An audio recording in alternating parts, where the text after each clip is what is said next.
Que raconte la première page du livre de votre histoire de vigneron? Ça prend naissance en 1992. À cette époque-là, j'étais ingénieur chimiste dans l'industrie. Je décide de m'installer, donc j'intègre la faculté d'œnologie. J'obtiens mon diplôme d'œnologue en 1994 et nous faisons l'acquisition du château de Castres. Dans l'état où il était à l'époque, pour ce que je voulais faire, il ne me convenait pas. Donc nous avons mis en place des travaux au niveau du chai, du château. On a refait les chais entièrement avec une nouvelle technologie. Donc le premier millésime de château de Castres est 1998. Le nouveau château de Castres, puisqu'il existait depuis le XVIe siècle. Quelle est votre étape favorite dans le processus de création de vos vins? C'est une question difficile. Toutes les étapes sont très importantes, mais je vais aller droit au but. Pour moi, la plus importante, et surtout à Bordeaux, c'est la qualité du raisin. C'est le travail en amont de la vigne. Quel est le souvenir de votre première vendange? Le meilleur et le pire? Je vais vous parler de la vendange de 1998, qui était la première et pour moi la meilleure. Quand on a fait la première vendange, tous mes amis, ma famille, tous ces jeunes qui sont venus m'aider à vendanger, c'était formidable.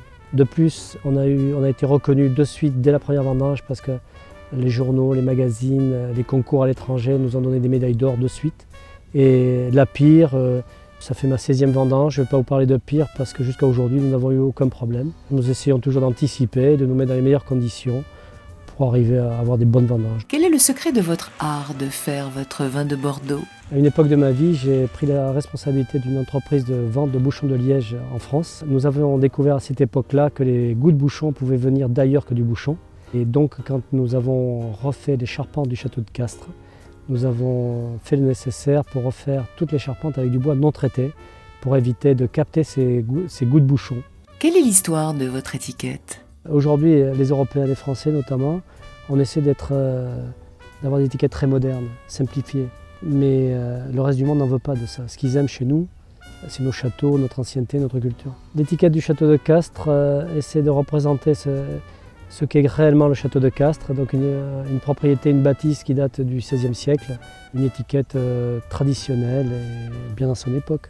Quel type de mets s'accorde le mieux avec vos vins? Nous allons commencer par un château de Castres blanc 2011 qui va très bien aller, je pense, avec un assemblage d'agrumes et de poissons. Et ensuite, nous pourrions peut-être déguster un château de Castres rouge avec une viande pour son côté structure, tanin. Quel est pour vous l'art de vivre à Bordeaux? Je suis obligé de vous parler de la ville de Bordeaux qui pour moi est une des plus belles villes du monde.